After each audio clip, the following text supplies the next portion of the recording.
Hi, this is Andre. We're going to start talking about ReadFX on the Loupé hardware looper. This is a really big subject, partially because there are a lot of different types of ReadFX that can be used either by themselves or in various combinations, and partially because there are a lot of ways that the ReadFX can interact with the loop in terms of how they respond to the loop, how they change the loop or don't change the loop. So we're not going to go terribly specific into any particular subject. This is intended more as a general crash course overview, looking at the fundamentals of how the ReadFX work, what they sound like, and how we can access them in different kinds of ways. Also, one quick technical detail. In this video, I have the ReadFX assigned to the physical button that is labeled ReadFX on the front of the Loupé.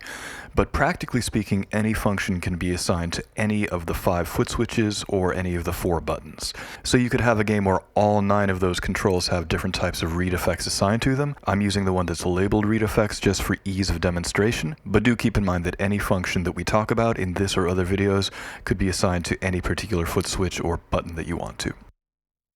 Alright, let's start off by checking out a loop that I built up off camera.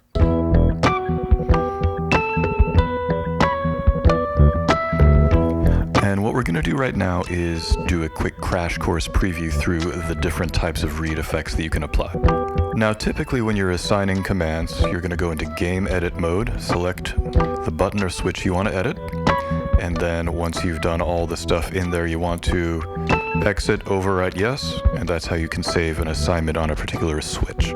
But when you're in ReadFX edit mode, what you can also do is preview the effects by holding down the FX edit button. So for instance, if I set this to 12 half steps up, I can only have it do that. And then if I want to change the value, I have to go back into edit and then change the pitch value. But if you hold down the FX edit button, you can actually preview different values.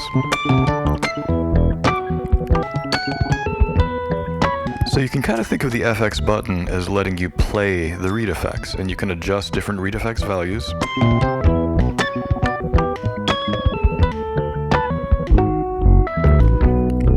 And this is a great way of just being able to preview what something is going to sound like before you commit it to a pedal. Or, like this, you can change the parameters very quickly and treat the ReadFX more like an interactive instrument. So that's pitch. You can go up or down 1 octave in half-step increments. And it has what I would call a classic relationship between pitch and speed. So the higher the pitch goes, the faster things get. And the lower the pitch goes, the slower things get.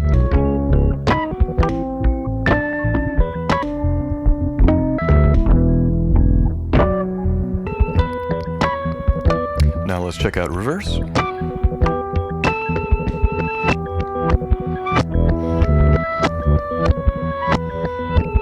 There are actually quite a few subtleties and wrinkles to reverse. We're not going to get into them just now, but suffice it to say that there's a lot more to it than meets the eye. You can also set it to infinite reverse, which is a function I'm not going to try and get into this video, except to say that it is amazing and I highly recommend checking it out. So we turn off reverse. The next, we're not going to talk about auto follow just now because again, it's more complicated than I want to get into, but it basically affects the playback of ReadFX in some really cool ways. Stutter has a lot of different values, as you can see. The higher the number, the faster the stutter.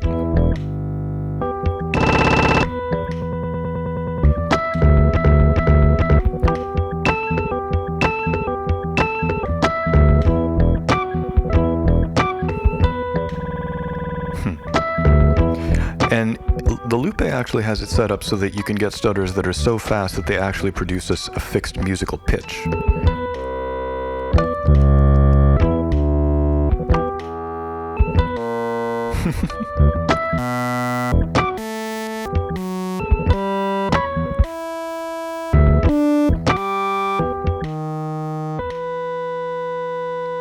And so forth. So we are going to turn stutter back off while we keep previewing the rest of the ReadFX possibilities. drift is a function of stutter. I guess we can talk about that really quickly. So here is a standard kind of stutter. Let's make it a little more standard. So you can hear there, it's just stuttering the same part of the loop. If you turn on drift, then what happens is that the window of the stutter starts drifting through the loop and scrolling through different parts of it. And like so many things, it's easier to demonstrate than describe. So we're still getting the stutters at the same timing, but now you can hear that we're slowly scrolling through the entire length of the loop as that happens.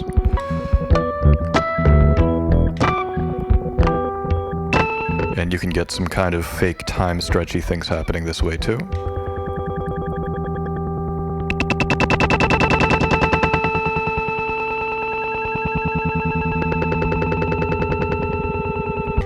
And you can also scroll with drift backwards.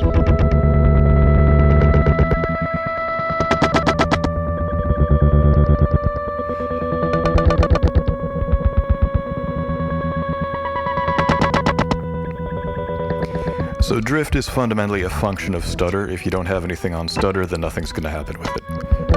Turn this off, turn stutter off just for right now. Now we have the modulation. This is basically applying different types of pitch modulation, and they can be subtle.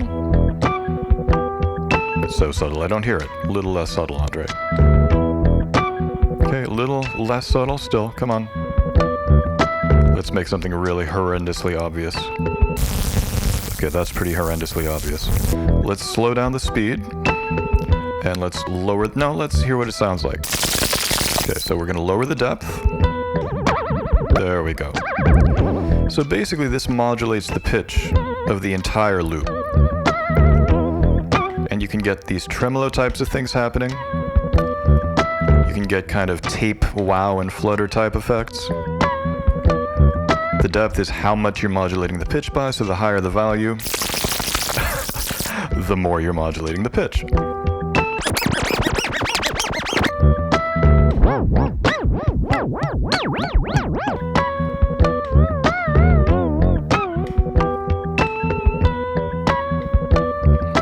And then that's how fast it's being modulated, so you can have it very slow and very extreme. Oh boy.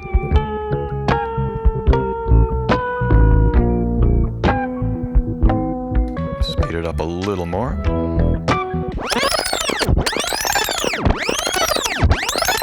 And decrease the depth a little bit.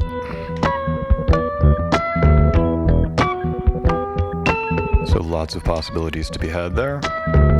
You can also change the shape of the modulation. So that's set to a sine wave. You can also make it random. And here again, let's make it more obvious so we can hear the more obvious randomness. Yeah, that's pretty random.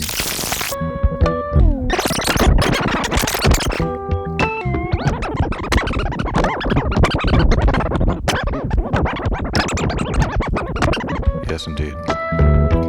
Turn all this off again. Depth is 0, so it's not going to affect anything. Redux is basically like a bit crusher sample rate reduction effect. So we set it here. Can't really hear it. So let's keep creeping up a little bit at a time. Now you can kind of hear that digital crispiness coming in. Oh boy, here we go. Aliasing for days.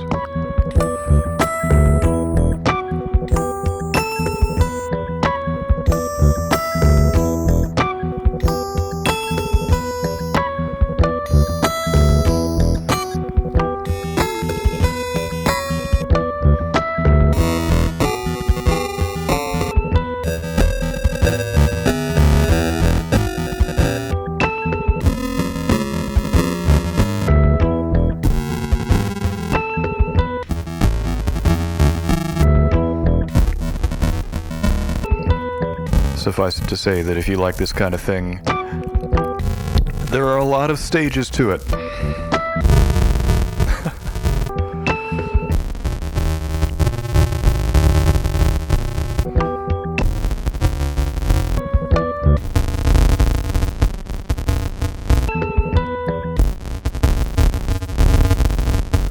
If you you've been looking for a live looper that has 256 degrees of bit reduction, you've come to the right place.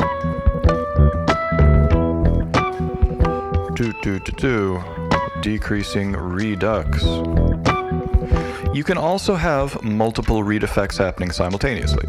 So right now we've been kind of going through them one at a time, but you could have all of these on at the same time, or you could just have a few. So let's turn on reverse, and let's turn on pitch shift.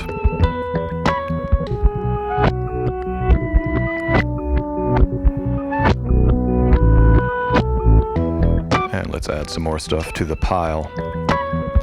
Let's have a slow stutter going on.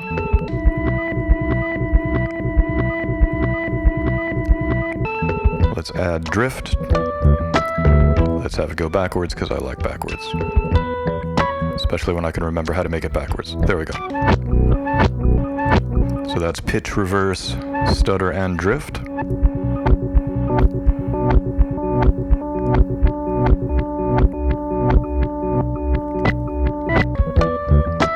And let's do some grotesque modulation just to make it really obvious. Yeah. Okay, let's do it more subtle just so that we can be more subtle. Gonna turn off the stutter. Drift isn't gonna do anything if stutter is off. And let's make it a little more pronounced with the mod. Yeah. And let's add a bit of bit reduction.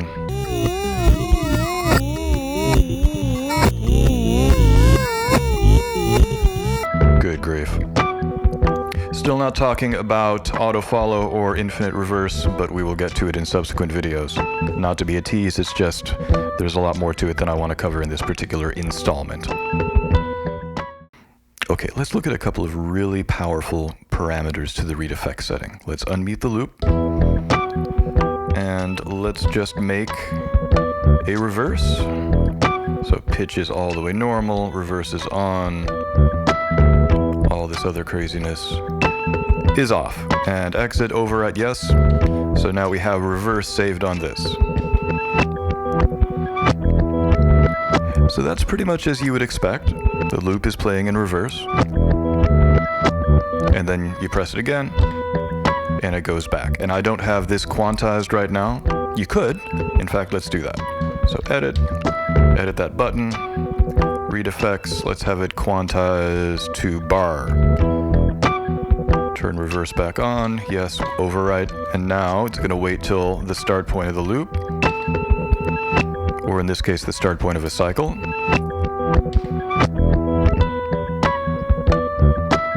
My preference is usually to have it unquantized, but no particular good reason, I'm just weird that way.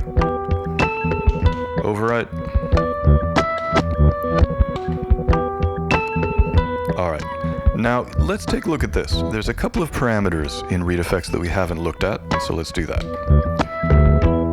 Mix tells you what the balance is between the ReadFX and the actual loop. And this is where things start to get really interesting, and for me a little mind-blowing. Because when you look at it this way, it actually becomes a case that the ReadFX and the original loop are two different audio signals. So right now, you can hear the unreversed loop and the reversed loop at the same time. Right now we have the mix set to dry is 5 and effects is 5. If we set it all the way to dry, then you don't hear anything because the effects are completely quiet. If we turn it the other way, then you only hear the effects. And in between those two extremes,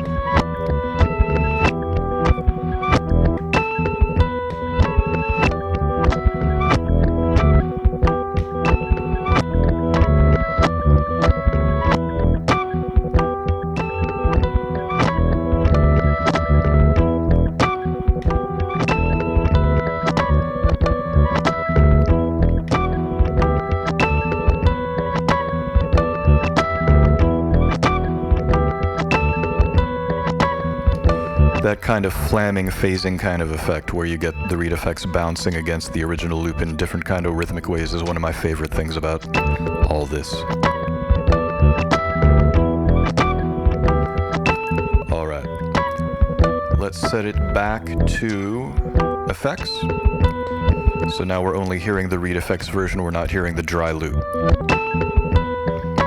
What we're going to do now is look at feedback.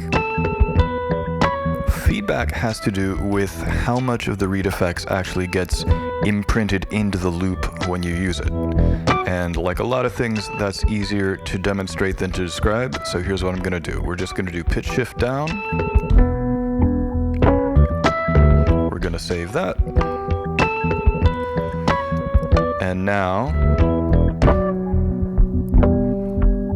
so we're doing our ReadFX, the pitch is 12, but when I turn it off, the loop goes back to normal. So there's the ReadFX, turn it off, loop is normal. So that's what you would call non-destructive behavior, because it doesn't actually change the loop. It's affecting how we hear the loop, because we can only hear the ReadFX signal, but it's not actually changing the loop. Now then, let's do this. Let's go back to that switch, and let's change feedback so that it is 0 dry, 10 effects. And now what I'm going to do is turn on Overdub, and now have a listen to this. So now the ReadFX is being imprinted into the loop. This is what we call destructive behavior because it is actually changing the content of the loop.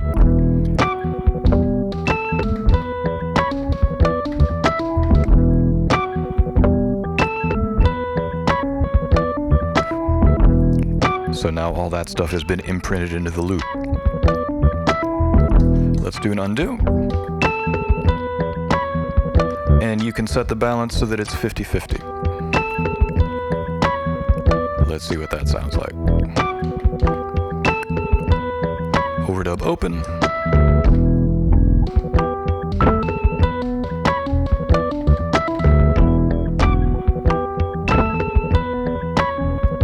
Pretty cool.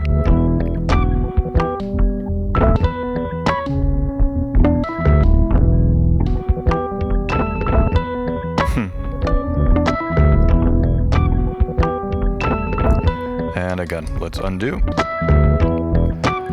Now the reason I'm using Overdub is because if you want to have the ReadFX get imprinted into the fabric of the loop like that, one of two things has to happen. Either Overdub has to be open, or decay has to be less than 100%. So if you bring it down to 99 or anything below that, then you can imprint it. Here it comes. Oh, that's right, the balance is still 50-50. Well done, Andre. Okay, balance is now 100% feedback. And it should come around here. There we go. So decay is less than 100%, which is why it's being imprinted. That's just the way the Loupé is set up. If you have decay less than 100%, then ReadFX can be imprinted. If you have the feedback balance set to effects. If we have it set to dry, then that isn't going to happen. Let's undo. So that's the original undisturbed loop. And now I can do all this stuff, even though decay is less than 100%, but it isn't being imprinted. Same thing if Overdub is open.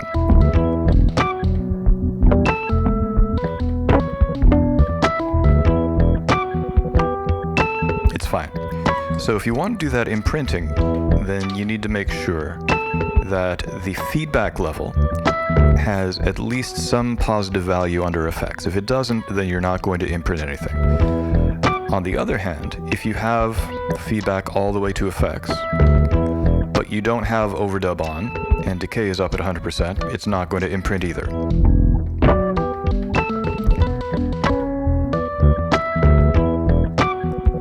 So it's not getting destructively written into the loop. So again, to get that happening, you need three things. The feedback mix has to be some positive value for the effects. It has to be at least one. Right now it's all the way at 10. Feedback needs to be at 99% or lower.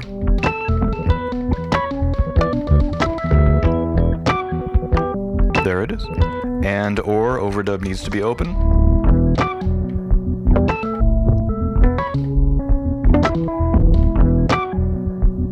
There it is. And if you've been wondering about this, then yes, you can actually create ReadFX feedback loops. Here's what I mean by that. I'm going to remultiply down to a smaller number of cycles. I'm going to open Overdub. And now I'm going to engage ReadFX down an octave.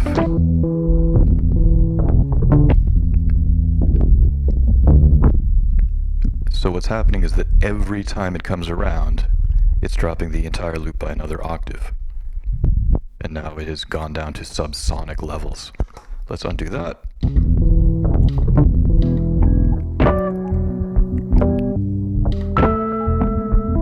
And let's change it so that it pitches up instead of down. Overwrite. All right, overdub open.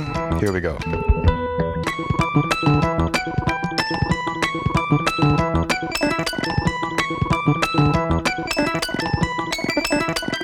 And now you can hear the whole thing is gradually getting higher.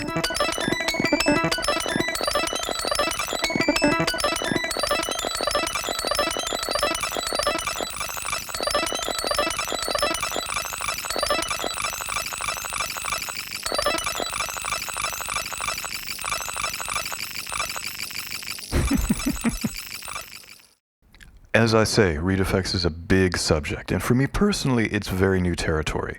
Most of the functions that we've been talking about in the previous installments of the Loupé tutorials have been things that I've been familiar with from working in various types of looping situations in the past, but ReadFX is very much the Loupé's own thing, and partially for that reason, it's taken me the longest to wrap my head around, and I'm still very much learning. I still feel like I have a long way to go before I have a really solid footing in terms of being able to talk about ReadFX, so I am learning about this stuff along with most of the rest of you, and I appreciate your patience while I do that. As always, thank you so much for tuning in. I will talk to you guys very soon. Bye-bye.